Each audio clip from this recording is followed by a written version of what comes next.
ஒரு அலையிலேயே சொல்லுங்களேன். இன்றைக்கு செய்தி நல்லா கவனிங்க. ஒவ்வொருவர் மேலும் விழுந்த கடமை நாம் என்ன செய்ய வேண்டும் என்று கர்த்தர் விரும்புகிறார். வாசிங்க, ஏசாயா 48:6 வாசிங்க. அவைகளை கேள்விப்பட்டாயே, நீங்க அவைகளெல்லாம் கேள்விப்பட்டீங்களே, அவைகளை எல்லாம் பார், எல்லாத்தையும் நீங்க பாருங்க. இப்பொழுது நீங்களும் அவைகளை அறிவிக்கலாம் அல்லவா? இப்பொழுது நீங்களும் அவைகளை என்ன பண்ணலாம்? அறிவிக்கலாம் அல்லவோ? பக்கத்துல பார்த்து சொல்லுங்க. நீங்களும் அறிவிக்கல. சும்மா 3 வேளை சாப்பிட்டு செல்போனை பார்த்துட்டு டிவியை பார்த்துட்டு நல்லா கொரட்டை விட்டு தூங்கிட்டு காலத்தையும் நேரத்தையும் வீணடிச்சுட்டு அமைதியாக இருக்கிறீங்களே. கேள்விப்பட்டதை வாரம் கேள்விப்படுறீங்களே. இப்போ கேள்விப்பட்டீங்கல்ல, ரோபோ என்ன பண்ணுது? குழந்தை பெற்றெடுக்குது. இதை சொல்லணும் போய்.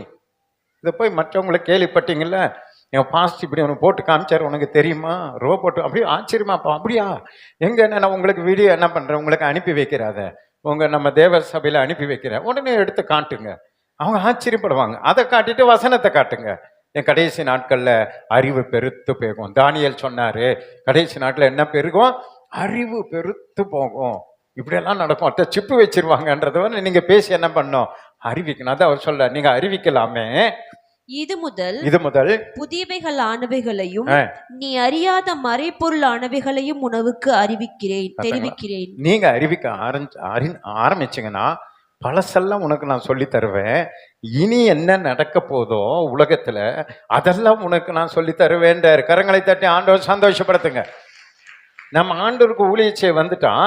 இனி மறைப்பொருள் எல்லாம் வெளிப்படுத்துவார். அடுத்தது என்ன நடக்கும், அடுத்தது என்ன நடக்கும் எல்லாம் நமக்கு அவர் ஆவலா இருக்கிறார். ஆனா நமக்கு என்னது, இன்னைக்கும் அந்த ஆவலே கிடையாது. ஒரு அலையிலே சொல்லுங்களேன். இப்போ 1-6 வரைக்கும் வாசிங்க, உங்களுக்கு விஷயம் புரியும். யாரை பார்த்து இப்படி சுவிசேஷம் நீங்க நினைக்கலாம், நான் தகுதியே இல்லை, நான் எப்படி பார்த்து சுவிசேஷம் அறிவிக்கணும் நீங்க நினைச்சிட்டு அறிவிக்க மாட்டேங்கிறீங்க. ஆனா அவர் தகுதி இல்லாதவங்களை தான் கூப்பிடுவார். புரியுதுன்ற ஒரு அலையிலே சொல்லுங்களேன். பாருங்க யாரை கூப்பிடுறாரு பாருங்க, வேகமா வாசிங்க. இஸ்ரவேல் எனும் பெயர் பெற்று, இஸ்ரவேல் எனும் பெயர் பெற்று யூதாவின் நீரூற்றிலிருந்து சுரந்தவர்களும். பாருங்க, யூதாவின் நீரூற்றிலிருந்து சுரந்தவர்கள். இஸ்ரவேலின் பெயர் பெற்றது யாரு? யாக்கோபு. அவன் யாரு? கள்ளன், அவன் பொய்யன், அவன் எத்தன். அவன் பேர் மாத்தினார் ஆண்டவர், இஸ்ரவேலின் பேர் மாத்தினார். அவன் மேல அபிஷேகம் வைத்தார். அது ஒரு நீரூற்ற கர்த்தர் அவங்க மூலமா ஆசீர்வாதத்தின் ஊற்றை உண்டாக்கினார். அந்த ஜனங்க இப்ப எப்படி இருக்காங்க பாருங்க. கர்த்தருடைய நாமத்தின் மேல் ஆணையிட்டு, அவங்க கர்த்தருடைய நாமத்தின் மேல ஆணையிடுகிறவர்கள். உண்மையும் நீதியும் இல்லாமல். பாத்தீங்களா இப்ப எப்படி இருக்காங்க அவங்க?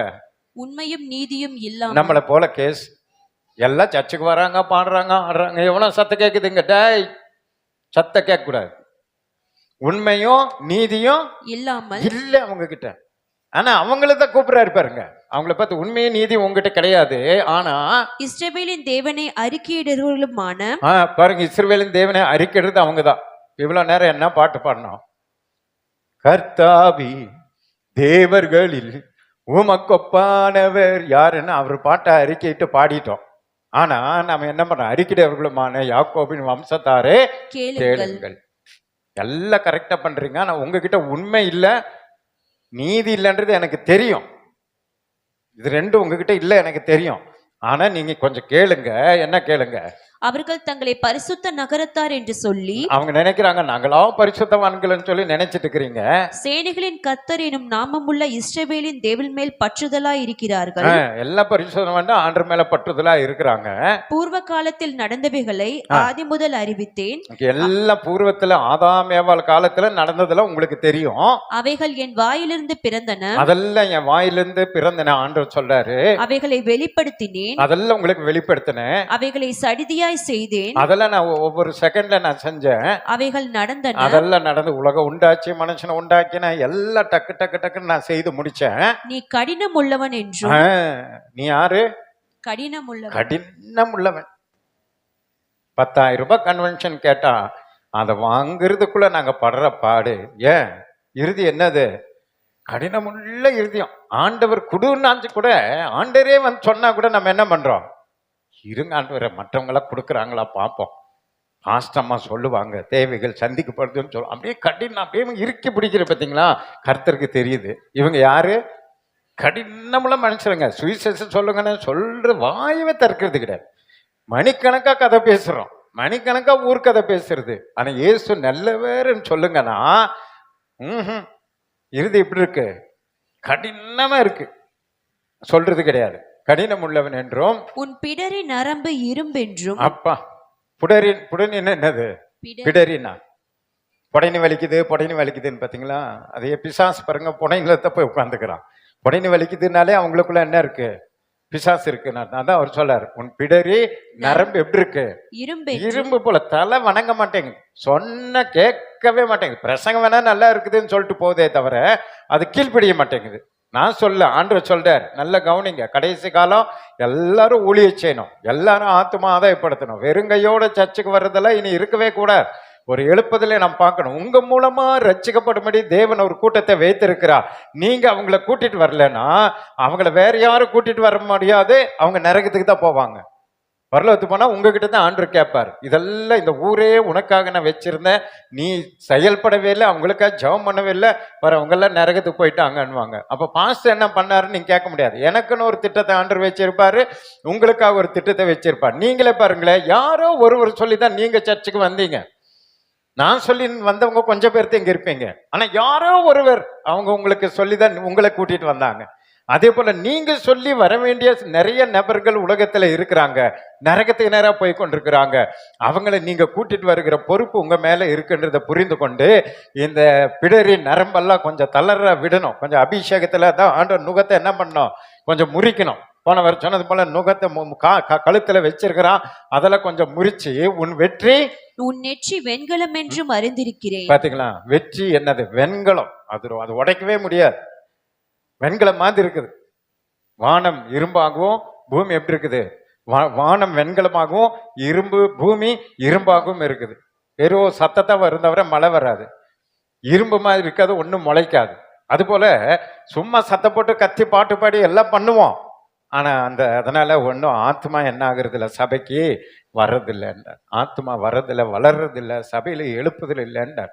நம்ம பாருங்க, இருக்கிற 1000 பேர் பக்கம் இருக்கிறோம், ஒரு மாசத்துக்கு 2000 உங்களால மாற்ற முடியும், 4000 2 மாதம் ஒவ்வொருத்தரை கூட்டிட்டு வந்தா கூட்டமா நம்ம பெருகி ஒரு கொரியா தேசத்து போல எழுப்பதில் உண்டு பண்ண முடியும். ஏன் எல்லாத்தையும் இப்படி இருக்கீங்கன்னா, பிசாசு உங்க பிடரியை கட்டி வைத்திருக்கிறான், வெறும் வெண்கலத்தை போல கைத்தட்டி சத்தம் போட வைத்திருக்கிறான், அவ்வளவுதான். அதுல வேற ஒண்ணுமே நடக்க மாட்டேங்குது. புரியுதுன்ற ஒரு அலையிலையா சொல்லுங்க. இதுக்காகத்தான் கர்த்தர் நம்மை அழைத்திருக்கிறார் என்பதை நீங்க புரிந்து. உங்களில் சில பேர் எப்படி இருக்கீங்க தெரியுங்களா? நான் தான் பிசாஸ் பிடிச்சி பேய் பிடிச்சி சர்ச்சுக்கு வந்தேன், நான் தான் வியாதியோட வந்தேன், நான் வந்தா போதும், எங்க குடும்பத்துல இருக்கிறவங்களும் அங்க இருக்கட்டும், நான் என்ன பண்றேன், இங்க இருந்துக்கிறேன். அதையும் ஒரு தெய்வமா நினைக்கிறாங்க, இதையும் ஒரு தெய்வமா நினைச்சு அவங்கள அங்க விட்டுட்டு நீங்க இங்க இருக்கிறீங்க. ஆனா வேதம் சொல்லுகிறது, நீ விசுவாசித்தால் நீயும் உன் வீட்டாரும்.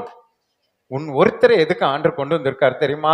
உன்னையும் உன்னுடைய சந்ததியில உன்னுடைய ஜாதின்னு சொல்ற உங்களுடைய சொந்த பந்தங்கள் எல்லாவற்றும் உன் மூலமாய் கர்த்தர் ரட்சித்து பரலோகம் கொண்டு வருகிற திட்டத்தோடு தான் உன்னையும் என்னையும் கர்த்தர் ரட்சித்து இருக்கிறார். கரங்களை தட்டி ஆண்டவர் சந்தோஷப்படுத்துங்க.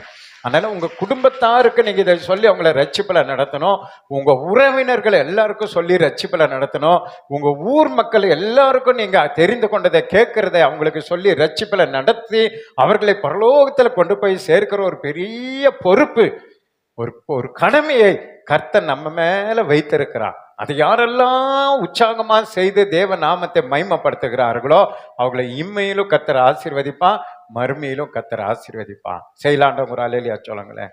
அப்பதான் இந்த தேசத்துல ஒரு எழுப்புதலை காண முடியும். அந்த வசனத்தை முடிங்க, சொல்லலாம், அறிவிக்கலாமே. இது முதல் புதியவைகளானவைகளையும் நீ அறியாத மறைபொருளானவைகளையும் உனக்கு தெரிவிக்கிறேன். இப்படி நீங்க சொல்ல ஆரம்பிங்க. பழசு புதுசு எல்லாவற்றையும் கர்த்தர் உங்களுக்கு வெளிப்படுத்தி உங்களை அற்புதமாய் நடத்த கர்த்தர் வல்லமுள்ளவராய் இருக்கிறார். கரங்களை தட்டி ஆண்டவர் சந்தோஷப்படுத்துங்க. அதுக்கு கீழே போனா அந்த யாக்கோபு குறித்து ஒரு வார்த்தை சொல்லுவாரு. அந்த வார்த்தை நமக்கே ஆச்சரியமா இருக்கும். அது அதுலயே அதே பக்கத்துல கடைசி வசனத்தை வாசிங்க. யாக்கோபே, அதே நீங்க படிச்சதுலயே கீழே வாங்க. நீ தாயின் கருவிலே உருவாகும் முன்னே, யாக்கோபே, நான் உன்னை அழைத்திருக்கிற இஸ்ரவேலே, எனக்கு செவிகொடு, நான் அவரே, நான் முந்தினவரும் நான் பிந்தினவரும் ஆமே. இல்ல, நீங்க படிச்ச அதே பக்கத்துல கடைசி வசனம். நீ கேள்வி பாஸ்டம்மா படிக்கிறாங்க பாருங்க. நான் ஞாபகம் வந்ததுனால உங்களுக்கு சொல்றது, பிரசங்கத்துல வரல. ஆனா நம்ம ஆண்டவர் எப்படிப்பட்டவர்ன்றதை நீங்க தெரிந்து கொள்ளணும். 8ஆம் வசனம். 8வது வசனம். தாயின் கர்ப்பத் தொடங்கி நீ மீறுகிறவன் என்று பெயர் பெற்றதையும் அறிந்திருக்கிறேன். பாருங்க, தாயின் கர்ப்பத்துல நீ இருக்கும் போதே நீ எப்படிப்பட்டவன்னு எனக்கு தெரியும். மீறுகிறவன் நீ 30 வயசுல என்ன பாவம் பண்ணுவேன், 50 வயசுல நீ என்ன குறும்பு பண்ணுவேன், நீ எந்த வயசுல என்ன பண்ணுவேன்றது எல்லாம் எனக்கு எப்பவே தெரியும். நீ தாயின் வயிற்றுல தண்ணிக்குள்ள நீந்திட்டு இருக்கும் போதே எனக்கு தெரியும், ஞாபகம் வச்சுக்கோன்றார். புரியுதா? நமக்கு இனி நம்ம அடுத்த வாரத்துல நாம் என்ன பண்றோம்னு நம்ம ஆண்டவருக்கு தெரியும். எப்ப தெரியும்? தாயின் கருவிலே இருக்கும் போதே இவன் எப்படிப்பட்டவன் திருடன், இவன் எப்படிப்பட்ட பொய் சொல்றவன், இவன் என்னென்ன உல்டா பண்ணுவான் அப்படின்னு தெரிந்தே அவனை எதுக்கு அழைக்கிறாரு? அதான் மேட்ரு. எதுக்கு அழைக்கிறாரு? சமயத்துக்கு அழைக்கிறாரு. பாருங்க, அவன் ஏமாத்துவான், ஏமாத்துக்காரன், பொய்ய எல்லாம் தெரியுது. ஆனா அவனைத்தான் வாடா எனக்கு கூலி செய்யுங்கிறார். அதான் நம்மளையும் அழைச்சிருக்கிறார். புரியுதா? நம்மளையும் அப்படித்தான் அழைச்சிருக்கார். நம்ம எல்லாம் உருட்டு பெருட்டு எல்லாம் பண்ற ஆட்கள். நம்மளைத்தான் வந்துட்டு எதா அறிவிங்க, சுவிசேஷம் அறிவிங்க. ஏன்னா என்ன ஆண்டவரே என்ன கூப்பிட்டீங்களா? ஆண்டே, நீ உங்க அம்மா வயிற்றுக்குள்ள இருக்கும்போது எனக்கு தெரியும் நீ எப்படி ஏமாத்துவேன்னு எனக்கு தெரியும். ஆனா நீ தான் வேணுங்கிறார். நீ தான் எனக்கு வேணும், நீ தான் வா. உன்னை எப்படி உடைக்கணும், மண்டையை உடைக்கணும், உன்னை எப்படி பரிசுத்தப்படுத்தணும், உன்னை எப்படி பரலோகத்துக்கு கொண்டு போகணும்னு எனக்கு தெரியும். ஆனா அந்த பலவீனத்தோட வா, நீ வந்து எனக்கு என்னத்தை அறிவி, சுவிசேஷத்தை அறிவிங்கிறான். நான் பிசாசு என்ன சொல்லுவான், நீ தகுதி இல்லை, நீ தகுதி இல்லை, நீ பாவி, நீ பாவி, நீ பாவி, நீ நீ சொல்லக்கூடாது சொல்லக்கூடாதுன்னு உன் வாயை கட்டிடுறான். ஆனா ஏசு என்ன சொல்ல, நீ நீ உருவாக முன்னே நீ இப்படியெல்லாம் ஏமாத்துவேன்னு எனக்கு தெரியும். ஆனா நீ தான் சுவிசேஷம் அறிவிக்கணும்ன்றாரு. புரியுதுன்னு மட்டும் கரங்களை தட்டி ஆண்டவர் சந்தோஷப்படுத்துங்க. என் நாமத்தை நிமித்தம் என் கோபத்தை நிறுத்தி வைத்தேன், உன்னை சங்கரிக்காதபடிக்கு நான் என் புகழ்ச்சி நிமித்தம் உன்மேல் பொறுமையா இருப்பேன். பாத்தீங்களா, என்னுடைய புகழ்ச்சினாலே நான் உன் மேல பொறுமையா இருக்கிறேன்டா. இதோ உன்னை புடமிட்டேன், இதோ நான் உன்னை புடமை. பாத்தீங்களா, நீ எப்படிப்பட்ட மோசமான ஆளா இருந்தா பரவாயில்லவா, உன்னை பத்தி எனக்கு எப்பவோ தெரியும். நான் உன்னை என்ன பண்ணுவேன், புடமிடுவேன். நான் உன்னை புடமிடுவேன். ஆனாலும் வெள்ளியை போல அல்ல, வெள்ளியை போல அல்ல, உபத்திரவத்தின் குகையிலே உன்னை தெரிந்து கொண்டேன். பாத்தீங்களா, உபத்திரவத்துல குகையில நான் உன்னை தெரிந்து கொண்டேன். என் நிமித்தமே அப்படி செய்வேன். இயேசுவின் நிமித்தமே நான் உங்களை அப்படி செஞ்சேன். என் நாமத்தின் பரிசுத்தம் எப்படி குலைக்கப்படலாம்? நான் பரிசுத்தம் உள்ள தேவன், எப்படி அது குலைக்கப்படலாம்? நீ குலைக்க நினைச்சா கூட நான் உன்னை விட மாட்டேன். என் மகிமையை நான் வேறொருக்கும் கொடேன். நான் உன்னை கூப்பிட்டேன்னா, நீ எப்படிப்பட்ட திருடனா இருந்தாலும் உன்னை நான் புடமிட்டு உன்னை சரிப்படுத்தி உன்னை பரிசுத்தப்படுத்தி உன்னை நான் பரலோகம் கொண்டு போவேனே தவிர, உன்னை அழைத்த நான் என்னுடைய பேர் கெட்டு போகாதபடி நான் உன்னை என்ன பண்ணுவேன், புடமிடுவேன்றாரு. சொல்லுங்களேன். நான் அழைத்திருக்கிற இஸ்ரவேலே, நாம் அழைத்திருக்கிற இஸ்ரவேலே, நீங்க தான் அது இஸ்ரவேலே, எனக்கு செவி கொடு. நீங்க எல்லாம் இப்ப என்ன பண்ணணும்? செவி கொடு. செவி கொடுக்கணும். செவி கொடு. நான் அவரே, நான் அமரேன், உட்கார மாட்டேன். நான் முந்தினவரும் பிந்தினவரும் ஆனேன். ஆண்டவர் நம்மை அழைத்திருக்கிறார்னா நம்முடைய எல்லா பலவீனங்களை தெரிஞ்சுதான் கூப்பிட்டுருக்கிறாரு. எல்லா பரிசுத்தமானுங்கன்னு யாரையும் கூப்பிடல, தெரியுமா? நம்ம எல்லாம் என்னென்ன குறும்பு பண்ணுவோம் எல்லாம் தெரியும் அவருக்கு. நம்மளை தான் அழைச்சி ஆண்டவர் என்ன பண்ணாரா, புடமிட்டு நம்ம சரிப்படுத்தி நம்ம தட்டி சரியா நடத்தி நம்மை கொண்டு ஒரு கூட்டத்தை ஆதாயப்படுத்தி ஆண்டவர் எங்க கொண்டு போறாரு, பரலோகத்துக்கு கொண்டு போறாரு. ஏன்னா ரொம்ப பரிசுத்தவான்களை அழைச்சா அவங்களுக்கு என்னன்னா, நான் பரிசுத்தவான் அப்படின்னு சொல்லிட்டு பாவிகளை நேசிக்கவே மாட்டாங்க. ஆனால் தான் பாவிகளாய் நம்மளை கூட்டிட்டு வந்துட்டான். நமக்கு தெரியுது, பாம்புக்கு தெரியும் இனம் இனத்தை அறியும், இனம் இனத்தோடு சேரும், எல்லாம் தெரியும். இப்போ நான் குடிகாரனா இருந்ததுனால எனக்கு குடிகார பத்தி எல்லாம் தெரியும். அவங்க என்னென்ன பிரச்சனையில இருக்காங்க, அவங்க எப்படிப்பட்டவங்க எல்லாம் எனக்கு தெரியும். அதனால தான் ஆண்டவர் என்னை கூட்டு வந்து கொஞ்சம் குடிகாரெல்லாம் மாத்துறான்னு கூட்டு வந்திருக்காரு. புரியுது உங்களுக்கு? நம்ம எந்த பலவீனத்திலேருந்து ஏன் கூட்டு வந்தாருன்னா, இவருக்கு பரிசுத்தமான இப்போ குடி பற்றியே எனக்கு தெரியலன்னு வைங்க, என்னை பிரசங்க யாரையும் ஆக்குனா குடிக்காதீங்க குடிக்காதீங்கன்னு பிரசங்கத்தை பண்ணுவேனே தவிர, அந்த குடிச்சா என்ன பிரச்சனை, அந்த குடிக்கிறதுக்கு அவங்க என்னென்ன ப்ராப்ளம், அவங்க என்னென்ன அதெல்லாம் தெரியாது. அதனால தான் நம்மளை போல யாக்கோபு போல கேஸெல்லாம் கூப்பிடுறாரு. நீங்கள் தான் வேணும் வாங்கடா, வந்துட்டு நான் உங்களை புடமிடுறேன், நான் உங்களை சரிப்படுத்திடுவேன். ஆனால் நீங்கள் கேள்விப்பட்டதைய தைரியமாக நீங்கள் அறிவித்து ஒரு கூட்டத்தை எனக்கு நீங்கள் என்ன பண்ணணும், ஆதாயப்படுத்தணும்னு சொல்லி பாவிகளாய் தள்ளப்பட்டவர்களாய் தகுதி இல்லாதவர்களாய் படிக்காதவர்களாய் இருந்த நம்மையெல்லாம் அவருடைய சீஷர்களாய் கர்த்தர் அழைத்திருக்கிறார். புரியுதுன்னு மட்டும் ஒரு அலையிலையா சொல்லுங்க. அதனால நம்ம பெற்ற இந்த ரட்சிப்பை மற்றவங்களுக்கு இலவசமாக கொடுக்கணும். நம்ம பெற்ற இந்த அனுபவத்தை மற்றவங்களுக்கு கற்றுக் கொடுக்கணும். நாம் அறிந்திருக்கிற இந்த இயேசுவை பிறருக்கு நம்ம சொல்லணும். அல்லேலூயா. நாம் அறிவிக்க வேண்டும். ரோமர் 10:14 17 வரைக்கும் வேகமா வாசிங்க. ஏன் நம்ம அறிவிக்கணும்னு அங்க இருக்கு பாருங்க. ரோமர் 10:14. அவரை விசுவாசியாதவர்கள் எப்படி அவரை தொழுது கொள்வார்கள்? அவரை குறித்து கேள்விப்படாதவர்கள் எப்படி விசுவாசிப்பார்கள்? நல்ல பாத்தீங்களா? கேள்விப்படாதவர்கள் எப்படி விசுவாசிப்பார்கள். இப்ப உங்க ஊர்ல எல்லாம் நிறைய பேர் ரட்சிக்கப்படவே இல்லை. ஏன் ரட்சிக்கப்படலைன்னா அவங்க இன்னும் என்ன பண்ணல? கேள்வியே படல. இயேசு கடவுள்னு கேள்விப்படல, இயேசு அன்புள்ளவர்னு கேள்விப்படல, இந்த உலகம் முடிய போதுன்னு அவங்க கேள்விப்படல. அவங்க எதுவுமே கேள்விப்படல. நீங்க போறீங்க வர்றீங்க, அவங்கள வெறுத்துறீங்க, அவங்கள பாவிகளா நீங்க பாக்குறீங்க, அவங்களெல்லாம் என்னமோ பிசாசு மாதிரியும் நம்ம தான் தேவ தூதர் மாதிரி நீங்க பாக்குறீங்க. அதனால அவங்களும் வெறுத்து போய் அவங்க ஒண்ணுமே தெரியாம இருக்கிறாங்க. அதனால தான் ஆண்டவர் சொல்ல, கேள்விப்படாம எப்படி விசுவாசிப்பாங்க? பிரசங்கிக்கிறவன் இல்லாவிட்டால் எப்படி கேள்விப்படுவார்கள்? உங்க ஊர்ல போய் நீங்கெல்லாம் யாரா இருக்கணும்? ஒரு பிரசங்கியாரா இருக்கணும். நீங்க ரட்சிக்கப்பட்ட காலத்தின் கணக்கு போட்டா நீங்கெல்லாம் போதகர்களா இருக்க வேண்டியவர்கள். இன்னைக்கும் குழந்தைய போல என்ன குடிச்சிட்டு இருக்கிறீங்க? பாலே குடிச்சிட்டு இருக்கிறீங்க. ஒரு 15 வருஷம் பையன், 16 வயசு பையன் இன்னும் பாட்டிலில் பால் குடிச்சிட்டு இருந்தா எப்படி இருக்கும்?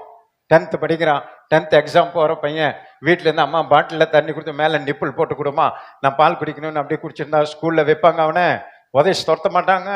பால் குடிக்கிற வயசுல தான் பால் குடிக்கணும். அதுக்கப்புறம் சாப்பிடணும், கறி சாப்பிடணும், மீன் சாப்பிடணும், முட்டை சாப்பிடணும். அவன் என்ன பண்ண? வளரணும். சபைக்குள்ள இருக்கிற நீங்க வளரணும், போதகர்களாய் வளரணும், போதிக்கிறவர்களாய் மாறணும். பெரிய பெரிய பிரசங்கம் செய்ய வேண்டாம். உங்களுக்கு தெரிந்ததை உங்க ஊர்ல இருக்கிற 4 பேரை கூப்பிட்டு, அக்கா தெரியுமா உங்களுக்கு பாஸ்ட் இந்த வாரம் ஒரு பிரசங்கம் பண்ணாரு, இயேசு வர போறாராமா, இயேசு இப்படியான்னு சொன்ன, அதுதான் பிரசங்கம். இயேசுன்னு நீங்க சொல்றதுதான் பிரசங்கம். ரலிலே சொல்லுங்களேன், இயேசு நல்லவர், இயேசு உங்களை ரட்சிக்கிறார், இயேசு உங்களை அழைக்கிறார், இயேசு உங்களை வர சொல்றார், இதுதான் பிரசங்கம். நீங்க பைபிள் எல்லாம் அலசி புடிச்சு அதெல்லாம் பிரசங்கம் வேண்டாம். இயேசுவே வாங்கன்னு, இயேசு வாங்கன்னு கூப்பிடணும். ஆனால் அவர் சொல்ல, நீங்க சொல்லாம பிரசங்கிக்காம அவங்க எப்படி அறிவாங்க? அனுப்பாவிட்டால் எப்படி பிரசங்கிப்பார்கள்? அனுப்பணும். அதனால தான் நம்ம சர்ச்சில் அனுப்புறோம். போங்க போய் பிரசங்கம் பண்ணுங்க. இபிசி எல்லாம் படிச்சுட்டு அப்படியே அமைதியாக இருக்காதீங்க. நேரம் கிடைக்கும் போது அப்படியே ஒரு கிராமத்தில் போய் 2 பேரா 3 பேரா பெண்கள் ஆண்கள் நீங்க போய் என்ன பண்ணுங்க? பிரசங்கம் பண்ணுங்க. போய் சொல்லுங்க, சுவிசேஷம் சொல்லுங்க. அழைக்கிறார், இயேசு அழைக்கிறார், வாங்க கூப்பிடுங்க. அங்கே எதிர்ப்பு வரும், பிரச்சனை வரும், போராட்டம் வரும், அடி உதையெல்லாம் வரும். கவலைப்படக்கூடாது. நம்முடைய கடமை சொல்லணும். போய் கிராமத்தில் போய் சொல்லுங்க. கேட்கலையா? உங்க காலில் இருக்கிற சப்பல்ல இருக்கிற தூசியை உதறிட்டு வந்துரு. அடுத்தது அந்த கிராமத்துக்கு போகாத, வேற கிராமத்துக்கு போ. இப்படியே ஒவ்வொரு கிராமமா நம்ம போயிட்டே இருப்போம். இயேசு வர்ற வரைக்கும் உலகம் முழுவதும் என்ன பண்ண முடியாது? சுத்தி முடியாது. நம்ம துரத்துற இடத்துல துரத்துட்டோம், கேட்குற இடத்துல கேட்கட்டும். போங்க போய் சொல்லுங்க. சபையில் இருக்கிற ஆண்கள், ஆண்டவர் உங்களுக்கு வண்டி கொடுத்துருக்காரு, பைக் கொடுத்தாரு, பெண்கள் ஸ்கூட்டி எல்லாம் ஆண்டவர் கொடுத்துருக்காரு. நீங்க ஒருத்தர் உங்க கூட என்ன பண்ணலாம்? நல்ல உங்களுக்கு உதவியா இருக்கிற ஒருத்தர் கூட்டி ஏதாவது ஒரு கிராமத்தை நீங்க சூஸ் பண்ணுங்க. அந்த கிராமத்து மேல ஒரு தரிசனம் கொள்ளுங்க. அந்த கிராமத்துக்காக ஜெபம் பண்ணுங்க. ஏன் இந்த கிராமத்து மக்களை நான் பரலோகத்துக்கு கூட்டு போக கூடாது? எனக்குள்ள ஆண்டவர் இருக்கிறார்ல, அபிஷேகம் கொடுத்துருக்காருல, இவங்களை எப்படியாவது நம்ம சுவிசேஷ அறிவித்து நம்ம சபையில கொண்டு போய் அவங்களை சேர்த்து ரட்சித்து அப்படி ஒரு தரிசனம் கொள்ளுங்க. காலத்தை நேரத்தை வீணடித்து நம்ம அப்படியே காலத்தை ஓட்டிட்டு நம்ம பரலோகத்துக்கு போனா ஆண்டவர் முதல் கேள்வி கேட்பாரு, உனக்காக நான் மரித்தேனே, எனக்காக நீ என்ன செய்தான்னு கேட்பார். என்ன நம்ம என்ன சொல்ல முடியும்னு நினைச்சு பாருங்க. அதனால நீங்க அந்த பாரம், அந்த தாங்க உங்களுக்கு இருந்தாதான் கர்த்தர் உங்களை அடுத்த நிலைக்கு கொண்டு போவான். பாருங்க, நான் ரொம்ப காலமா நான் ஆசைப்படுறேன், நம்ம சபைகள் வளரணும், சபைகள் வளரணும். நிறைய சபைகள் 50 வருஷம் 100 வருஷம் கொண்டாடுவாங்க. அந்த சபைக்கு நான் போகும்போது பார்த்தீங்கன்னா 50 பேர் 25 பேர் தான் உட்காந்துருப்பாங்க. ஆனா அந்த சபையினுடைய வயசு எவ்வளோ? 100 வயசு. சபை ஆரம்பிச்சா அந்த ஊர்ல 100 வயசு. இன்னும் 100 பேர் கூட அந்த சர்ச்சில் இல்லை. எனக்கு ரொம்ப வேதனையா இருக்கும். நான் நிறைய முறை அதை நான் கவுன்சிலில் அதை நான் இது பண்ணுவேன், பேசுவேன் அவங்க கிட்ட இது பேசி நான் ரொம்ப ஏதாவது ஒன்று பண்ணணும்னு கடைசியில் சுத்தி ஆண்டவர் என் தலைமையிலேயே வச்சுட்டார். பாருங்க, நீ தானே சொல்லிட்டே இருக்கிற, இப்போ நீ எப்போ தமிழ்நாடு பூரா போன்ட்டார். போன வாரம் நானும் பாஸ்டமா அந்த மீட்டிங் போனேன் மெட்ராஸில். அங்கே கூடி வந்த எல்லாரும் தீர்மானம் எடுத்து தமிழ்நாட்டில் உள்ள அத்தனை சபைகளுக்கும் அந்த சபை வளர்ச்சிக்கான டைரக்டராக என்ன நியமிச்சிட்டாங்க. இப்போ நம்ம எப்படியோன்னு என்ன பண்ணணும், லீவ் நாட்களில் அல்லது ஏதோ ஒரு ஞாயிற்றுக்கிழமையோ லீவ் நாட்கள் எப்படியோ இப்போ என்மேல் விழுந்த கடமை அது. இப்போ தமிழ்நாட்டில் இருக்கிற ஒட்டுமொத்தம் அந்த இந்திய தேவ சபையினுடைய 300 சபைகளையும் என் தலைமையில ஆண்டவர் வச்சுட்டார். இனி நீ தானே சொன்ன சபை வளரணும் நீ தானே அங்கலாய்க்கிற, போ நீயே போன்ட்டார். இப்போ நான் அதுக்காக பாரம் கொண்டு இப்போ நான் ஒவ்வொரு சபைக்காக நான் போக இப்போ திட்டமிட்டு ஜெபம் பண்ணிருக்கிறோம். நானும் பாஸ்டம்மாவும் இப்போவே அதற்கான செய்திகளை ஆயத்தப்படுத்தி கொண்டிருக்கிறேன். இப்போவே 2-3 பாஸ்டர்ஸை புக் பண்ணிட்டாங்க. எங்கள் சர்ச்சுக்கு வரணும் அங்கேயே புக் பண்ணிட்டாங்க. அங்கே நான் பேசின கொஞ்ச நேரம் அந்த பேச்சிலேயே அவங்கெல்லாம் சந்தோஷப்பட்டு பேசி இப்போ ஓவர்சீர்கிட்டே ஃபோன் பண்ணி சொல்லியிருக்காங்க, சுரேஷ் பாஸ்டர் நீங்கள் பேசுனது ரொம்ப சூப்பராக இருந்தது, உண்மையாக இருந்தது, எங்கள் சர்ச்சுக்கு அனுப்புங்கன்னு சொல்லியிருக்காங்க. ஏன் சொல்லலாம், அந்த பார தாங்க உங்களுக்கு இருந்தா கர்த்தர் இருக்கிற இந்த நிலையிலிருந்து அடுத்த நிலைக்கு உங்களை கர்த்தர் உயர்த்துவா. நீங்க இங்கேயே உட்காந்துருக்க மாட்டீங்க. உங்க மூலமா வல்லமை வரங்கள் கிருபைகளை வெளிப்படுத்துவா. இப்போ உங்க மேல என் மேல விழுந்த கடமை என்ன தெரியுமா, நாம அறிவிக்காவிட்டால் அவங்க எப்படி கேள்விப்படாவிட்ட எப்படி வருவாங்க, விசுவாசிப்பாங்க. உங்க கூட வேலை செய்யறவங்களுக்கு நீங்க சொல்லி இருக்கிறீங்களா, அதுதான் இன்னைக்கு செய்தி. அவர் சொல்லிட்டு என்ன சொல்றாரு பாருங்க, சமாதானத்தை நீங்க கூறி நற்காரியங்களை சுவிசேஷமாய் அறிவிக்கிறவர்களுடைய பாதங்கள் எவ்வளவு அழகானவைகள் என்று எழுதியிருக்கிறது. நல்ல காரியங்களை சொல்லி நீங்க நடந்தீங்கன்னா ஆண்டவருடைய பார்வையில உங்க பாதங்கள் எப்படி இருக்கு, எவ்வளவு அழகா இருக்கு. உங்க காலெல்லாம் நீங்க போய் பியூட்டிஷியன் கிட்ட போய் என்ன பண்ணும், பெடிகேர் பண்ணும். என்னது பேர், என்னது, பெடிக்யூர் பண்ண வேண்டியதில்லை. அதை போய் சுரண்டி எடுத்து என்னென்னமோ பண்ணுவாங்க காசு கொடுத்து. நீங்க ஆண்டவர் என்ன சொல்றாரு, சுவிசேஷ அறிவிக்கிற உன்னுடைய பாதங்கள் ஆண்டவருடைய பாதையில் எப்படி இருக்கு, அழகா இருக்கு. உங்க காலை ஆண்டவர் கவனிக்கிறார் பாருங்க. அந்த கால் தான் நடந்தது, அந்த கால் தான் தெரு தெருவா போனது, அந்த கால் தான் கல்லை தாண்டி போச்சு, சேரு மிதிச்சுட்டு போச்சு, இது ஸ்லம் ஏரியாக்கெல்லாம் போச்சு. அப்படிப்பட்ட போய் சுவிசேஷம் அறிவித்ததுனால தான் நம்ம இந்தியாவில் சுவிசேஷம் பெருகுது. பெரிய பெரிய பணக்காரங்க, இங்கிலாந்து தேசத்திலிருந்து ஒரு வாலிப தம்பி சென்னை பட்டணத்துக்கு வந்தார் பல வருடங்களுக்கு முன்பு, 100 வருஷத்துக்கு முன்னாடி. அப்போ மெட்ராஸ் எப்படி இருந்திருக்கும்னு நினைச்சு பாருங்க. அதுல ஸ்லம் ஏரியா எப்படி இருந்திருக்கும்னு பாருங்க. சேரும் சகதிக்குள்ள இருக்கிற சபை அப்படி இருக்கு. அவர் ஊழிய செய்து கொண்டு இருக்கும்போது அவருக்கு இங்கிலாந்துல கூப்பிட்டு அவர் கல்யாணம் பண்ணி அனுப்பிட்டாங்க. அந்த பொண்ணு எப்படி இருக்கும், வெள்ளைக்கார பொண்ணு, அது படித்த பொண்ணு, அப்படி டிப் டாப்பா வருது. மெட்ராஸில் போய் பெரிய ஊழியக்காரர், எங்கள் வீட்டுக்காரர் பெரிய பாஸ்டரு அப்படி நம்ம பாஸ்டம்மா நம்பி வந்தாங்க பாருங்க இந்த கிராமத்துக்கு. அது போல் அது நம்பி வந்திருக்குது. ஆஹா, மெட்ராஸ் சிட்டிக்கு கூப்பிட்டு போகிறாரு, இந்தியாவில் போய் ஊழிய செய்ய போகிறாரு வான்னு சொல்லி அது சும்மா டிப் டாப்பா லிப்ஸ்டிக்கெல்லாம் போட்டு மெட்ராஸில் வந்து இறங்கினா மறுநாள் இவர் விசிட்டிங் கூப்பிட்டு போகிறார். வா நம்ம போய் நம்ம விசுவாசிங்களெல்லாம் பார்த்துட்டு வரலாம் அப்படின்னு கூட்டிகிட்டு போகிறார். எங்கடா கூட்டிகிட்டு போகிறாருன்னா ஒரு ஸ்லம் ஏரியாக்குள்ளே கூப்பிட்டு போகிறாரு. அந்த பொண்ணை கல்யாணம் பண்ணி முதல் வாரம் அப்படி சேரும் சகதியுமா மிதித்து தாண்டி போகிறாங்க. அதனால தான் இயேசு சொல்கிறார், அந்த பாதங்கள் எப்படி அழகா இருக்கு, சேரும் சகதியும் மிதிச்சுட்டு போகுது. அந்த பொண்ணு ஹீல்ஸ் போட்டுட்டு நடக்க முடியுமா, நடக்க முடியாது. அப்படியே அது வெறுத்து போகுது, அதுக்கு ஒன்றும் புரியல, அதுக்கு ஊழிய தரிசனம் இல்லை. ஆனால் கல்யாணம் பண்ணி கூட்டிட்டு வந்துட்டாரு. இவருடைய தரிசனத்துக்கு அதை இழுத்து கொண்டு போறார், இவருடைய தரிசனத்துக்கு அது போகுது. அங்க போன ஒரு வீட்டில் உட்கார வச்சு உங்களுக்கு விருந்து, உண்மை நடந்த சம்பவம் கேளுங்க. நம்ம செய்யறதெல்லாம் ஊழியமே கிடையாது. இந்த அளவுக்கு தமிழ்நாட்டில் சபைகள் பெருகுதுன்னா அன்றைக்கு செய்த அந்த மிஷினரிகளுடைய தியாகம் என்பதை நீங்க மறந்து விடக்கூடாது. அப்படிப்பட்ட அவங்க சொத்தெல்லாம் வித்து இங்க வந்து என்ன பண்ணாங்க, ஊழியத்தை செய்தான். போய் அந்த வீட்டில் போன ஸ்லம் ஏரியால போனா உட்காந்துட்டாங்க. யாரான்னு பார்த்தா அவன் பிச்சைக்காரன், பிச்சை எடுக்கிற மனுஷன். இவங்களுக்கு இலை போட்டு சாப்பாடு போடுறான். அந்த சாப்பாடு என்ன சாப்பாடுன்னா அவன் சமைச்ச சாப்பாடு கிடையாது, அவன் கணக்கடியா போய் பிச்சை எடுத்துட்டு வந்திருக்கிறான். அதில் பிரியாணி இருக்குது, அதுலேயே சோறு இருக்குது, அதுலேயே உப்புமா இருக்குது, அதுலேயே என்ன ரசம் இருக்குது. யார் யார் என்னென்ன கொடுத்தாங்களோ அதெல்லாம் அந்த பாத்திரத்தில் வாங்கிட்டு வந்து சாப்பிட்றது தான் அவன் வேலை. இவங்க எதிர்பார்க்க மணிக்கு போயிட்டாங்க, புதிய கல்யாணம் பண்ணி புதுசாக அவங்க வீட்டுக்கு போயிட்டாங்க. அந்த மனுஷனும் காசு கீசெல்லாம் ஒன்றும் கிடையாது, அவங்ககிட்ட இருக்கிறது அவன் கொடுப்பான். எப்போதுமே இவர் சாப்பிட்ருக்காரு, அப்படி புரியுதா? எப்போதுமே இவர் தனியா போகும்போது அந்த சாப்பாடு தான் சாப்பிட்டு இருந்திருக்கிறார். இப்ப மனைவியோட வந்த உடனே அவருக்கும் என்னது, எப்போதுமே இவர் சாப்பிட்றாருன்னு சொல்லி இலைய அவர் விரிச்சு இந்த சாப்பாடை போட்டா அந்த பொண்ணு எப்படி இருக்கும்னு நினைச்சு பாருங்க. அது அழுகுது. அவரை பிடிச்சி நசுக்குது, அவர் என்னங்குது, ஒமட்டுது, வாந்தி வர்றது மாதிரி ஆகுது. அவர் சொல்லிட்டார், சாப்பாடு முக்கியம் கிடையாது, நமக்கு இந்த ஆத்மா முக்கியம். இந்த ஆத்மா ரட்சிக்கப்படணும். நீ சாப்பிடுறதானா சாப்பிடு, நீ சாப்பிடலன்னா நான் உன்னை டைவர்ஸ் பண்ணிடுறேன்ட்டார். ஒரே வார்த்தை, என்ன பண்ணிடுவேன்? டைவர்ஸ் பண்ணிடுவேன். சாப்பிட்றியா, ஆத்மா ரட்சிப்பை நடத்த ஒத்துழைப்பு தரையா, இல்லை நீ இங்கிலாந்துக்கே போறியா, முடிவு பண்ணிக்கன்ட்டு அவர் சாப்பிட ஆரம்பிச்சிட்டாரு. கர்த்தர் நிமித்தம், ஆத்மா பாரத்து நிமித்தம், ஊழியத்தில் இணைக்கப்பட்டது நிமித்தம் அந்த பொண்ணு அதை சாப்பிட்டுச்சு. அதெல்லாம் சாப்பிட்டு ஜெபம் பண்ணிட்டு வெளியே வந்து என்ன பண்ணிச்சு, வீட்டுக்கு வந்து வாந்தி அடிச்சதோ என்ன பண்ணிச்சோ அது ரெண்டாவது விஷயம். ஆனா அந்த ஆத்மாவை இடரல் உண்டாக்காம அந்த ஒரு பிச்சைக்கார ஒரு ஏழை அந்த மனுஷன் ரட்சிக்கப்படணுன்றதுக்காக எவ்வளவு பெரிய ஒரு தியாகத்தை செய்திருக்காங்க பார்த்தீங்களா?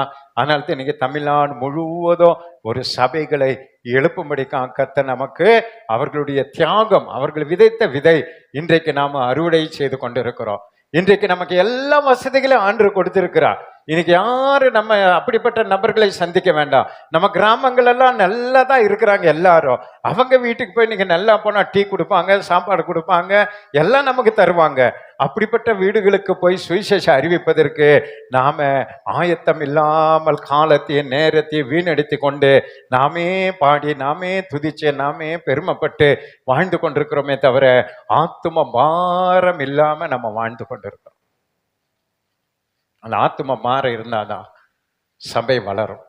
சரின்னு ஒரு அலையில சொன்னாங்க. அப்போ இது போல தியாகம் இல்லாத நம்ம அதை செயல்பட நம்ம தலைமையில விழுந்த கடமை என்று நினைக்காம நம்ம ஜாலியா இருக்கலாம், வந்தா போலான் இருந்தேன்னா நம்ம கூட சுத்தி இருக்கிற நிறைய ஜனங்க நரகத்துக்கு போயிடுவாங்க. நம்ம என்ன பண்ண முடியாது, பரலோகத்துல நிரப்பவே முடியாது. அதனால உங்க மேல என் மேல விழுந்த கடமை நீங்க புரிந்து கொள்ளுங்க. நாளை பார்க்காதீங்க, நான் ஜனங்களை பார்க்காதீங்க, ஜாதி பார்க்காதீங்க, நமக்கு அதெல்லாம் முக்கியமே கிடையாது. நமக்கு உள்ளான மனுஷன்தான் முக்கியம். புரிதண்டவர் அலையிலேயே சொல்லுங்க. வெளி தோற்றத்துக்கு தான் அழகா அசிங்கமா பணக்காரனா ஏழையா இருக்கிறாங்க. ஆனா உள்ளான மனுஷன் பார்த்தீங்கன்னா எல்லாருமே ஒரே சரிசமமா இருப்பாங்க. கரங்களை தட்டி ஆண்டவர் சந்தோஷப்படுத்துங்க. ஊழி செய்யலான்றவங்க அலையிலேயே சொல்லுங்க பார்க்கலாம். உங்க கூட தான் ஆண்டவர் பேசுறாரு. உண்மையாலுமே இந்த செய்தி நான் எடுக்கும் போது இது 1/4 மணி நேரம் கூட பேச முடியாதுன்னு நினைச்சேன். ஆனால் டைம் ஆகிப்போச்சு. இன்னும் 2 பாயிண்ட் இருக்குது, முடிச்சிடலாம் இருங்க வேகமா. ஆண்டவர் எங்கெங்கயோ செய்தி கொண்டு போனதுனால நம்ம போகலாம். இப்போ என்ன 17 வரைக்கும் வாசிச்சிட்டிங்களா? வேகமா வாசிச்சிருங்க. ஆனாலும் சுவிசேஷத்துக்கு எல்லாரும் கீழ்ப்படியவில்லை. சுவிசேஷம் நம்ம சொன்னாலும் எல்லாரும் கீழ்ப்படியில. அதை குறித்து ஏசாயா, அதனால ஏசாயா என்ன சொல்றாரு? கர்த்தாவே எங்கள் மூலமாய் கேள்விப்பட்டதை விசுவாசித்தவன் யார் என்று சொல்லுகிறான். யார் என்று சொல்லுகிறான். ஆதலால் விசுவாசம் கேள்வியினாலே. நல்ல கவனிங்க. ஒரு மனுஷனுக்குள்ள விசுவாசம் வரணும்னா அவனுக்கு எதை நீங்க ஏற்படுத்தணும்? கேள்வி ஏற்படுத்தணும். என்ன கேள்வி ஏற்படுத்தணும்? இயேசு தெரியுமா அப்படின்னா அவன் என்ன தெரியும் சொல்லுவான்? இயேசுனா யார் அப்படின்னு ஒரு கேள்வி உண்டாகும். இயேசு அற்புதம் செய்யறார் தெரியுமானா அற்புதம் செய்யற இயேசு யார் அப்படின்னு ஒரு கேள்வி வரும் அவனுக்கு. எங்க இயேசு மரியாளின் கர்ப்பத்துல பரிசுத்த ஆவியானவர் மூலமா பிறந்தாருன்னா அது எப்படி அப்படின்னு கேட்பான். அது கேள்வி உண்டாகணும். அப்ப அவனுக்கு அந்த கேள்வி உண்டாகணும்னா நீங்க சுவிசேஷம் அறிவிக்கணும். அப்பதானே அவங்க கேள்வி உண்டாகும். கேள்வி உண்டாக்கி நம்ம கிட்ட கேட்பாங்க. அதனால தான் ஆண்டு ஆதலால் விசுவாச கேள்வினாலே வரும், கேள்வி தேவனுடைய வசனத்தினால் வரும். கரங்களை தட்டி ஆண்டவர் சந்தோஷப்படுத்துங்க. இந்த வசனத்தை சொல்லிட்டே இருங்க, அவங்களுக்கு கேள்வி மேல கேள்வி வந்துட்டே இருக்கும். இது எப்படி, இது எப்படி, இது எப்படின்னு கேள்வி மேல கேள்வி அவங்களுக்கு வரும். அப்ப நீங்க வசனத்தை சொல்ல சொல்ல சொல்ல ரட்சிப்பு வரும். அவங்களுக்குள்ள ரட்சிப்பு வரும், அபிஷேகம் வரும், அவங்க ரட்சிக்கப்பட்டு பரலோகம் வருவாங்க. அப்ப வசனத்தை மூடி வைக்கிறதுக்கு இல்லை, அது நீங்க அறிவித்து கொண்டே இருக்கணும். அவங்களுக்கு நிறைய சந்தேக கேள்வி வந்துட்டே இருக்கும். அந்த கேள்வியை நம்ம பதில் சொல்லிட்டே இருக்கணும். அவங்க ரட்சிக்கப்பட்டு பரலோகம் வந்துருவாங்க. புரியுதுன்னா ஒரு அலையிலேயே சொல்லுங்க. நாமும் அப்படித்தானே வந்தோம். அபிஷேகம்னா தெரியல, அன்னி பாஷைனா தெரியல, நம்ம கேள்வி மேல கேள்வி. அதை கேட்டு கேட்டு கேட்டு கேட்டு அவங்க பதில் சொல்ல சொல்ல சொல்ல ஏற்றுக்கொண்டுதான் இன்றைக்கு நாம ரட்சிக்கப்பட்டிருக்கிறோம். அதே வேலையை தான் நீங்களும் நானும் செய்யணும். செய்யலாண்டவங்க மட்டும் ஒரு அலையிலேயே சொல்லுங்க பார்க்கலாம். ஆமென். இப்போ மத்தேயு 28:18-20 வரைக்கும் ஆண்டு நம்ம கொடுத்த கட்டளை எல்லாருக்கும் தெரியும். அதை வாசிங்க. அடுத்த பாயிண்ட் போய் நம்ம ஜெபம் பண்ணலாம். அப்பொழுது இயேசு சமீபத்தில் வந்து இயேசு இப்ப சீசர்களுக்கிட்ட வந்து என்ன சொல்றாரு பாருங்க. வானத்திலும் பூமியிலும் நல்ல கவனிங்க. வானத்திலும் பூமியிலும் சகல அதிகாரமும் எனக்கு கொடுக்கப்பட்டிருக்கிறது. எங்க இருக்கு? சகல அதிகாரம் யாருகிட்ட இருக்கு? இயேசுவுக்கிட்ட. ஒரு அலையிலேயே சொல்லுங்களேன். நம்ம ஆண்டர்கிட்ட இருக்கு, நமக்குள்ள இருக்கிற ஆண்டர்கிட்ட இருக்கு. அதனால நீங்க பயப்படக்கூடாது. சகல அதிகாரமும் நம்ம ஆண்டர் கையில இருக்கு. ஆகையால் நீங்கள் புறப்பட்டு போய் நாம என்ன பண்ணணும்? புறப்பட்டு எங்க போனோம்? சினிமாக்கா? புறப்பட்டு போகணும்.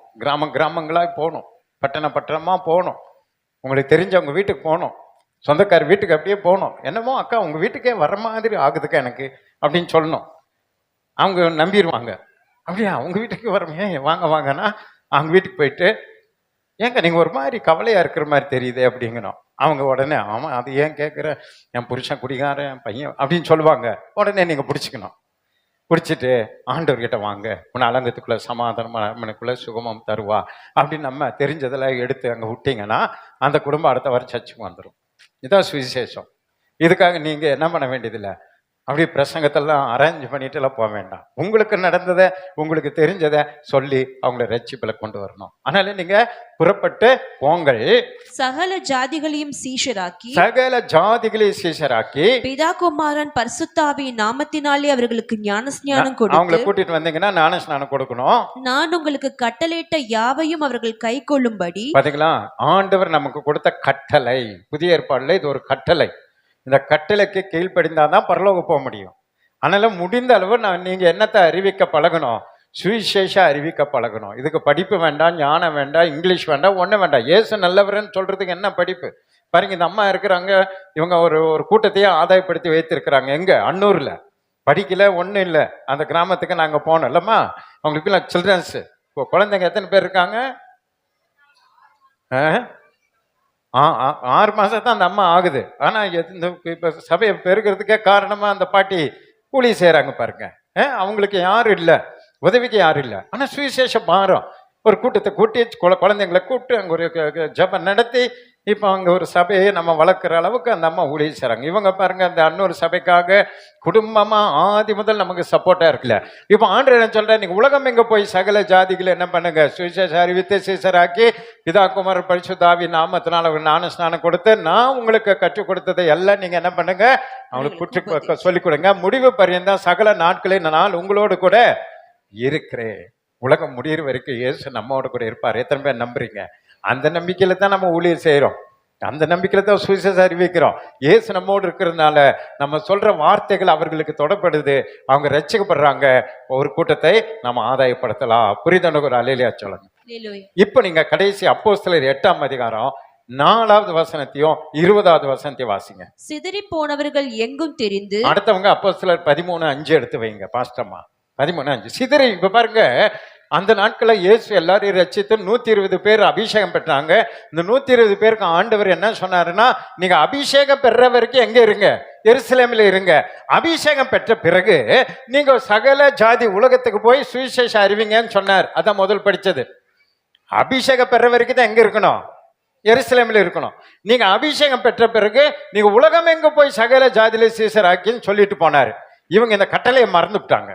மறந்துட்டு என்ன பண்ணாங்க, 120 பேர் நல்ல அபிஷேகம் பெற்றுட்டு ஒரே இடத்துல அங்கே எருசலேமில் உட்காந்துட்டு எப்போ பார்த்தாலும் ட்ரம் அடிக்கிறது, அல்லேலியா சொல்றது, அந்நிய பாஷை பேசுறது, குதிக்கிறது, உருள்றது, வீட்டுக்கு போயிடுறது, மறுபடியும் வந்து கூடுறது, ட்ரம் அடிக்கிறது, பாட்டு பாடுறது, அந்நிய பாஷை பேசுறது, இதே பண்ணிட்டு இருந்தாங்க. புரியுது உங்களுக்கு? ஆண்டவர் பார்த்தாரு, இவங்களுக்கு சொன்ன கட்டளை என்ன, உலகம் எங்க போய் சகல ஜாதிகளை என்ன பண்ணுங்க, சீசராக்குங்க. பழைய ஏற்பாடுல என்ன சொன்னாரு, ஆதாம் ஏவாளுக்கோ நோவாக்கோ ஆண்டவர் என்ன சொன்னாரா, நீங்க பலுகி பெருகி பூமியை நிரப்புங்கன்னாரு. அந்த கட்டளைக்கு நம்ம எல்லாம் இன்னைக்கு வரைக்கும் ஸ்பெஷலா கரெக்டா நம்ம கீழ்ப்படிஞ்சு பூமியை நிரப்பிட்டோம். இப்போ 800 கோடி ஜனங்களுக்கு மேல நம்ம பெருகிட்டோம். ஏற்கனவே செத்து போனவங்க எத்தனையோ லட்சம் கோடி செத்து போயிட்டாங்க. இன்னும் அது கரெக்டா நம்ம காசு கொடுத்தாலும் கொடுக்கலனாலும் கிளீனா செய்து முடிச்சிடுறோம். ஆனா புதிய ஏற்பாடுல அது இல்லை. புதிய ஏற்பாடுல நீங்க குழந்தை பெற்றுக்கிறீங்களோ பெற்றுலையோ அது பிரச்சனை கிடையாது, பழுகுறீங்களோ பெழுகு அது பிரச்சனை கிடையாது. சகல ஜாதிகளை சீசராக்கணும். புரியுதுன்னு ஒரு அலையிலையா சொல்லுங்க. ரட்சிக்கப்பட்டு குழந்தைகளை ரட்சிப்பின் பெற்றெடுக்கணும். பவுல் சொன்னார், இயேசு உங்களுக்குள்ள வருவதற்கு நான் கர்ப்ப வேதனைப்படுகிறேன். நாம் இப்ப ஆண்கள் பெண்கள் எல்லாமே குழந்தை பெறுகிற காலம். கம்ப்யூட்டரே குழந்தை பெற்றெடுக்குது, ரோபோட்டே குழந்தை பெற்றெடுக்குது. நம்ம இன்னும் உட்கார்ந்துட்டு இருக்கிறோம். நாமும் குழந்தை பெற்றெடுக்கணும். புரியுதுன்னு ஒரு அலையிலேயே சொல்லுங்க. ரோபோட் என்ன, ரோபோட் குழந்தை பெற்றெடுக்கிறது. நானும் குழந்தை பெற்றெடுப்பேன். யார? ஆத்துமான்ற குழந்தையை பெற்றெடுப்பேன். மரித்து கிடக்கிறவங்களை மீண்டும் உயிர்ப்பிப்பேன். அவங்களெல்லாம் மீண்டும் ஞான ஸ்நானத்தின் மூலமாய் புது குழந்தைகளாக அவங்களை பெற்றெடுப்பேன். நான் இயேசுவுக்காக பெற்றெடுப்பேன். அந்த குழந்தைகளை நம்ம புதிய ஏற்பாடுல பெற்றெடுக்க வேண்டும். அந்த ஊழியத்தை நம்ம செய்யலன்னு வைங்களேன், என்ன நடக்கும்ன்றது அந்த வசனம் சொல்லுது பாருங்க. சிதறி போனவர்கள் எங்கும் திரிந்து, சிதறி போனவங்களை எங்கும் திரிந்து சுவிசேஷ வசனத்தை பிரசங்கித்தார்கள். ஏன் சிதறி போனாங்க? சவுலுன்னு ஒருத்தன் வந்தான், இப்படி பிரசங்கம் பண்ணி ஜாலியாக ஃபேன் போட்டு நம்மளை போல உட்காந்துட்டு தோத்துறோம் அல்லேலியோன்னு இருந்தாங்க. வந்தா பாருங்க, ஆளுங்களை கூட்டிட்டு வந்து அடின்னு அடிச்சான், விசுவாசிங்களையும் ஊழியக்காரங்களையும். அடுத்த நிமிஷம் என்ன பண்ணாங்க எல்லாரும்? ஊர்லயே வைக்கலாமே, ஊர்ல இருந்தா வெட்டி போடுவேன், ஊர்ல இருந்தா கொன்றுவேன்னு கொன்னுட்டான். நிறைய பேர் கொன்னுட்டான், நிறைய பேர் அடிச்சு துரத்திட்டான். எங்க ஓடணும்னே தெரியல. அவன் செதறி ஓடினவங்கெல்லாம் செதறி எங்க ஓடினாங்களோ அங்கெல்லாம் என்னத்தை இப்ப அறிவிக்கிறாங்க.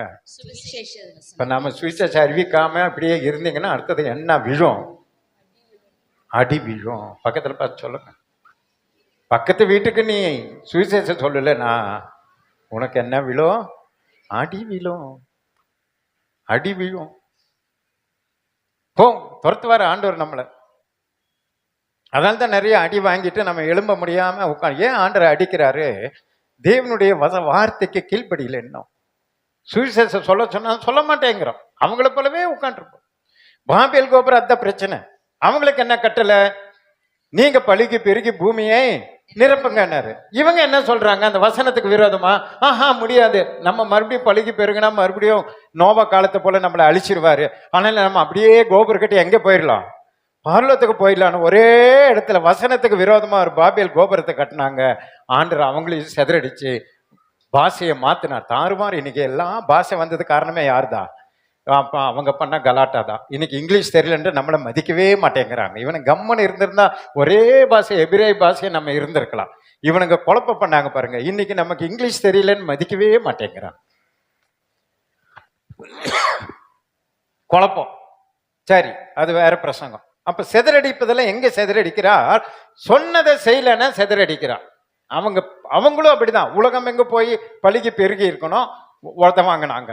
இங்க இவங்க உத வாங்கினாங்க. இப்ப துரத்தன பக்கம்லாம் போய் சுவிசேஷம் என்ன பண்றாங்க? பிரசங்கிக்கிறாங்க. அதனால இன்னைக்கு நீங்க முடிவு பண்ணுங்க, சுவிசேஷ பிரசங்கிக்கிறீங்களா அல்லது ஆண்டவர் உங்களை ஊரை விட்டே துரத்தணும்? ரெண்டுல ஒரு முடிவு பண்ணுங்க. இன்னைக்கு சுவிசேஷ பிரசங்கித்தர் பாஸ்டர், ஊரை விட்டெல்லாம் போற மாதிரி இங்கதான் வீடு கட்டி இருக்கிற, இங்கதான் ஏதோ கொஞ்சம் பொழைச்சிட்டு இருக்கிறேன், இங்கிருந்த துரத்தினானே, ஆண்டவர் அதை பத்தில கவலையே பட மாட்டார். அவங்க துரத்திட்டாரு. போன பக்கம்லாம் அவங்க சுவிசேஷம் அறிவிச்சாங்க. அதனால தான் இந்தியாவுக்கும் என்ன வந்தது? அவர் விட்டா உதைக்க எங்க ஓடி வந்துட்டாரு? யாரு? தோமா இந்தியாக்கே வந்துட்டார். விட்ட உத தாங்க முடியாம எங்க வந்துட்டாரு? இந்தியாவுக்கே வந்துட்டார். இது போல துரத்தணுமா? அது இருக்கிற இடத்துல சுத்தி இந்த சேவூர் நம்ம சுட்டு வட்டாரத்துல ஜனங்க ரட்சிக்கப்படணும்னு சொல்லி சுவிசேஷம் அறிவிக்கலாம். நம்ம மட்டும் ஒரு ஆளையிலேயே சொல்லுங்க. 13:5 14:1-5:42 வாசிங்க. பட்டணத்தில் வந்தபோது அவர்கள் யூதருடைய ஜெப ஆலயங்களில் தேவ வசனத்தை பிரசங்கித்தார். முதல்ல 20வது வசனம் வாசிங்களா? 8:20. பேதுரு அவனை நோக்கி தேவனுடைய வரத்தை பணத்தினாலே சம்பாதித்துக் கொள்ளலாம். அப்போஸ்தலர் 8:20. சரி, அது வேண்டாப்போம். 13:5 வாசிங்க. ஆலமை பட்டணத்தில் வந்தபோது அவர்கள் யூதருடைய ஜெப ஆலயங்களில் தேவ வசனத்தை பிரசங்கித்தார்கள். பாத்தீங்களா? இப்ப ஊர் விட்டு வந்துட்டாங்க. இப்ப என்னத்தை பிரசங்கிக்கிறாங்க? அங்க போயிட்டு அழுகல, ஐயோ எங்களை துரத்திட்டாங்க, எங்களை அடிச்சுட்டாங்க, எங்களுக்கு ஏதாவது சோறு கொடுங்க, அப்படி இயேசுவை நம்பி அப்படிலாம் சொல்லல. அடிச்சு உதைச்சது அவங்களுக்கு தெரியுது, நம்ம பண்ண தப்பு இதுதான் சொல்லி மற்றதை மறந்துட்டாங்க. அங்க போய் சுவிசேஷ பிரசங்கிக்கிறாங்க. தேவன் நம்ம மீது வைத்த திட்டம். ஆண்டு நம்ம சுவிசேஷத்தை பிரசங்கிக்க வேண்டும் என்று விரும்புகிறார். புரிதென்று ஒரு அலையில சொல்லுங்க. 14:1 பாருங்க. 14. இக்கோனியா பட்டணத்திலே அவர்கள் இருவரும் யூதருடைய ஜெப ஆலயத்தில் பிரவேசித்து யூதரிலும் கிரேக்கரிலும் திரளான ஜனங்கள் விசுவாசிக்கத்தக்கதாக பிரசங்கித்தார்கள். புறஜாதிகளுக்கு சுவிசேஷம் போகணும். ஆனால் இப்ப அங்க கிரேக்கர் இருக்கிறாங்க, யூதர் இருக்கிறாங்க, எல்லாம் இருக்கிறாங்க, புறஜாதிகள் இருக்காங்க. அவங்களுக்கு என்னத்தை பிரசங்கிக்கிறாங்க? சுவிசேஷத்தை பிரசங்கிக்கிறாங்க. 5:42 தினந்தோறும் தேவாலயத்திலேயும் வீடுகளிலேயும் இடைவிடாமல் உபதேசம் பண்ணி இடைவிடாமல் என்ன பண்றாங்க? உபதேசம் பண்றாங்க. இடைவிடாமல் ஜெபம் பண்ணிட்டு இல்ல, இடைவிடாமல் பாட்டு பாடிட்டு இல்ல, அதெல்லாம் செய்யணும். ஆனா அதன் மத்தியில சுவிசேஷத்தை அறிவிக்கணும். ஒரு அலையிலே சொல்லுங்களேன். இன்னைக்கும் சேவூர்ல எத்தனையோ பேர் இயேசுவை தெரியாம இருக்கிறாங்க, ரட்சிப்பை அறியாம இருக்கிறாங்க. காரணம் என்னன்னா, அவங்க இன்னும் நம்ம மூலமா கேள்விப்படல. நம்மளாம் எதுக்கு சர்ச்சுக்கு வரோன்னே அவங்களுக்கு தெரியல. நீங்க சொல்லணும், எங்க இயேசு வரப்போறாரு, எங்க இயேசு நேசிக்கிறார், நாங்கெல்லாம் பரலோகம் போறோம், பறந்து போறோம், நீங்கெல்லாம் வாங்க, நம்மளும் பறந்து போலாம், இலவசமா கிருபையா, மத்திய ஆகாயத்துல 7 வருஷம் சாப்பாடு, இதே பூமியில 1000 வருஷம் சாப்பாடு, அடுத்தது கோடி கோடி வருஷம் சாப்பாடு. அவன் நம்புறாங்களோ நம்பலையோ, இதுதான் உண்மை. அதை சொல்லிட்டே இருக்கணும். இயேசுனுடைய சுவிசேஷம், உனக்காக மரித்தார், அடக்கம் பண்ணப்பட்டார், பாதாளத்தில் இறங்கினார், 3ஆம் நாள் உயிரோடு கூட வந்தார், இன்றைக்கு பிதாவாகிய தேவனுடைய வலது பாரிசத்துல சகல அதிகாரத்தோடு கூட வீற்றிருக்கிறார், அவரை நம்பி நீ வா, உன்னை கைவிட மாட்டாருன்னு சொல்லணும். இந்த சுவிசேஷம் வேற ஒன்றும் இல்லை. இதையே திருப்பி திருப்பி நீங்கள் ஓட்ட ரெக்கார்ட் மாதிரி சொல்லிட்டு இருந்தாலே போதும், நம்ம சபையில் ஒரு பெரிய எழுப்புதலை கர்த்தர் கொடுத்துருவாரு. அடுத்த வாரத்திலேருந்து இதை சொல்லி புது ஆத்மாவை நான் கூட்டிட்டு வந்துடுவேன்னு ஒரு நம்பிக்கை எனக்கு வந்துருச்சுன்னு ஒரு அலையிலையா சொல்லுங்க பார்க்கலாம். அப்படியே எழுந்து நிலுங்க. பாஸ்ட் அம்மா ஜெபம் பண்ணி முடிப்பாங்க. அப்பா நன்றி செலுத்துறோம். அப்பா நன்றி செலுத்துறோம் ஐயா. Thank you Jesus. நாங்கள் கேள்விப்பட்டவர்களை மற்றவர்களுக்கு அறிவிக்கும்படியாக புதிதானவைகளையும் மலை பொருளானவைகளையும் உனக்கு தெரிவிக்கிறேன். நம்ம என்னெல்லாம் கேள்விப்பட்டோமோ அதெல்லாம் மற்றவர்களுக்கு சொல்லும்படியாக கர்த்தர் நம்மை அழைத்திருக்கிறார். நம்முடைய வாழ்க்கையில் உலையான சேற்றிலிருந்து நம்மை தூக்கி எடுத்த கர்த்தர். உங்களுடைய பழைய வாழ்க்கையை ஒரு நிமிடத்தில் யோசித்து பாருங்கள். நம்ம எந்த இடத்துலேருந்து வந்தோம் என்பதை நினைச்சு பாருங்க. தகுதி இல்லாத நமக்கு தேவாதி தேவன் பெரிதான ரட்சிப்பை தந்திருக்கிறார். Thank you Jesus. கன்னி மரியாளினுடைய வயிற்றிலே பிறந்து பரிசுத்த ஆவியானவரால் உற்பத்தியாகி அவர் நம்முடைய பாவங்களை எல்லாம் அவர் சுமந்து ஏற்றுக்கொண்டு கல்வாரி சிலுவையிலே நமக்காக அடிபட்டு ரத்தம் சிந்தி நம்மை நீதிமான்களாக மாற்றி அவர் அடக்கம் பண்ணப்பட்ட 3ஆம் நாள் உயிரோடு எழுந்து இன்று பரலோகத்திலே பிதாவினுடைய வலது பாரசத்திலே வீற்றிருக்கிறார். அவர் சென்று மீண்டும் நம் மத்தியிலே வந்து நம்மை அவர் இருக்கிற இடத்துக்கு அழைத்து கொண்டு போக வாஞ்சியா இருக்கார். மணவாட்டியாகிய சபையாக நம்மை அவர் சந்திக்க ஆயத்தமாயிருக்கிறார். மத்திய ஆகாயத்திலே சந்திக்க ஆயத்தமாயிருக்கிறார். ஆனாலும் நாம் மணவாட்டியாகிய சபை இன்னும் நாமே வாழ்ந்தா போதும், நாமே நல்லா சுகமாக இருந்தால் போதும்னு நினைக்கிறோம். அநேகர் உலகத்தில் இயேசுவை அறியாமல் இருக்காங்க. அவருடைய கண்கள் இருளடைந்து இருக்கிறது. நினைத்து பாருங்க. ஏனோ தானோ என்று நிற்காதீங்க. உங்கள் உறவுகளை நினைத்து பாருங்க, உங்கள் குடும்பத்தை நினைத்து பாருங்க.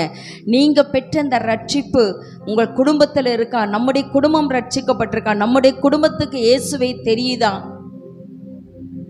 நம்முடைய உறவுகளுக்கு இயேசுவை தெரிகிறதா? இயேசு என்ற தெய்வத்தை நாம் காண்பிக்கிறோமா?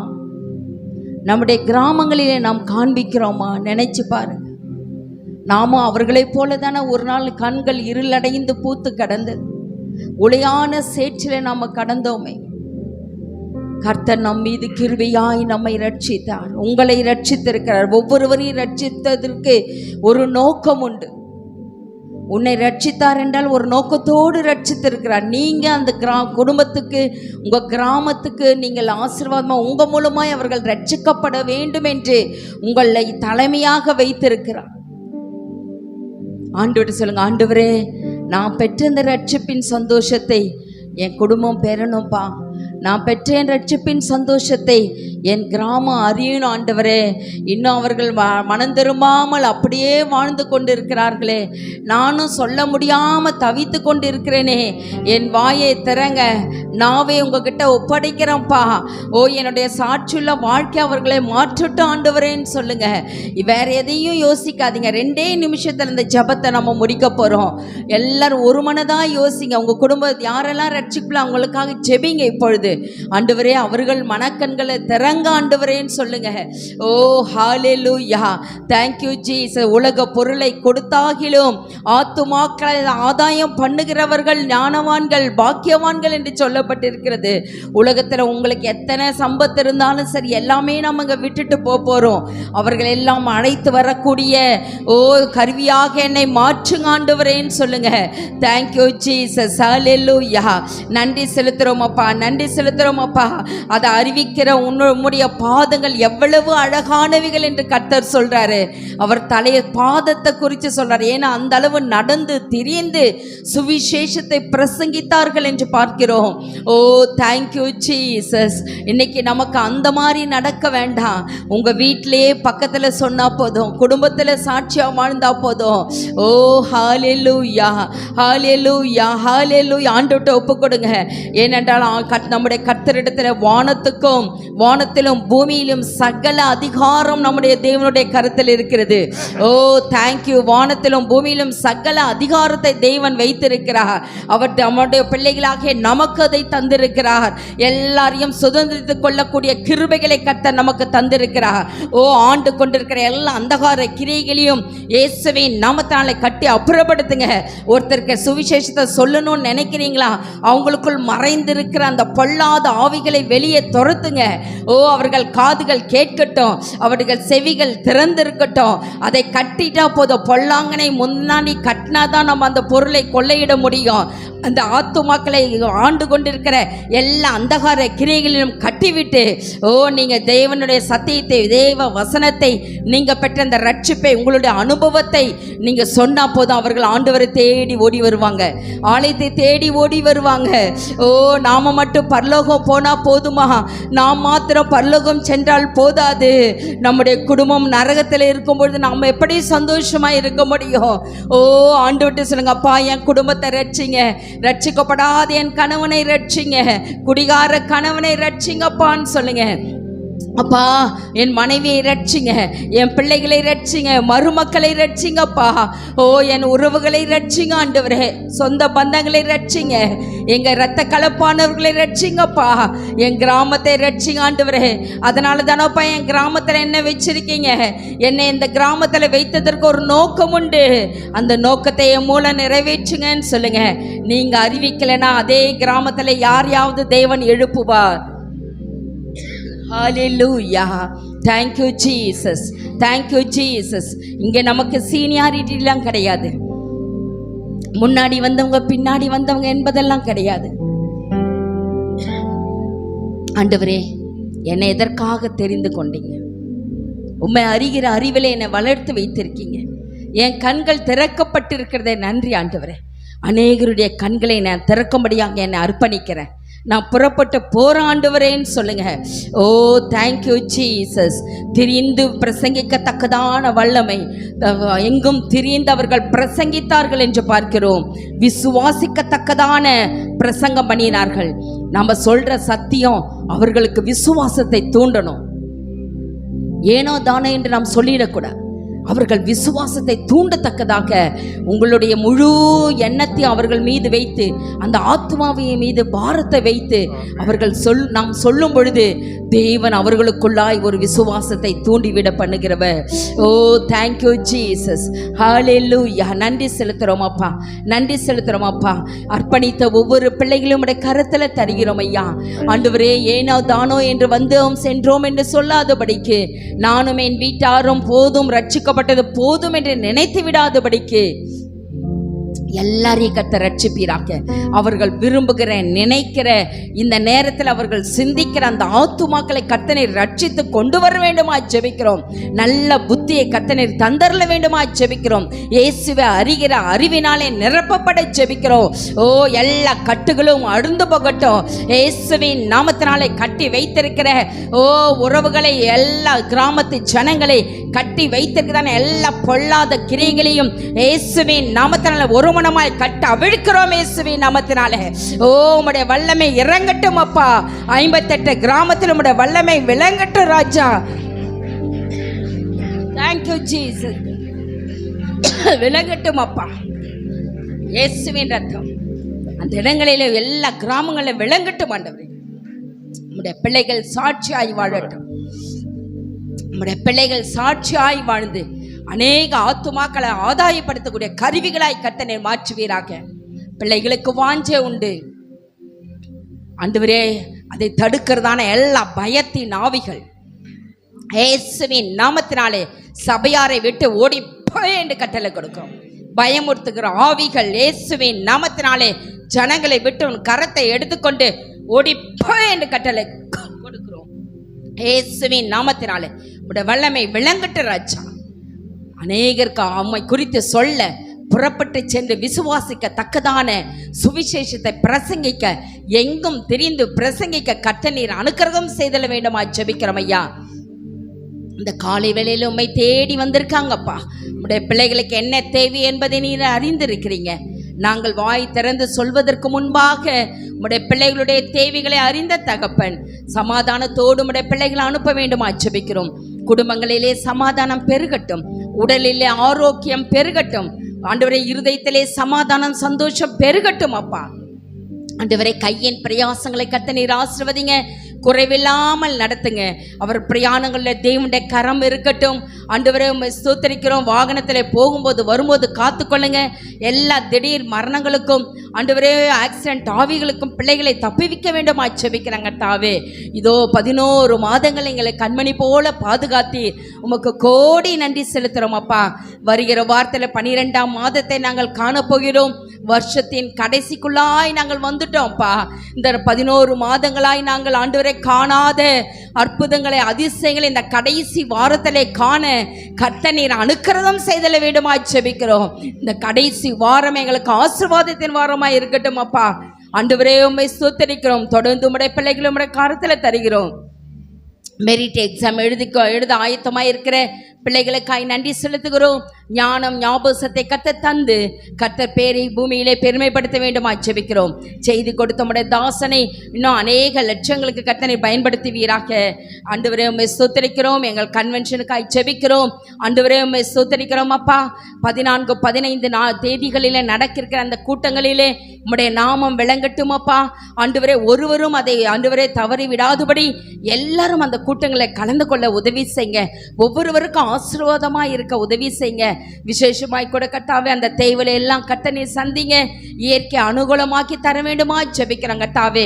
அதற்கென்று உபவாசித்து ஜெபிக்கிற தேவனுடைய பிள்ளைகளை நினைக்கிறோம் ஐயா. 40 நாள் ஜபத்திலும் வந்து கலந்து கொண்டிருக்கிற உங்களுடைய பிள்ளைகளுக்கு அதற்கேற்ற ஆசீர்வாதத்தை கர்த்தர் நீர் கட்டளையிடுவீராக. தொடர்ந்து எங்களை தாழ்த்துகிறோம், வெறுமையாக்குகிறோம். உம்முடைய நாமத்தை உயர்த்துகிறோம்.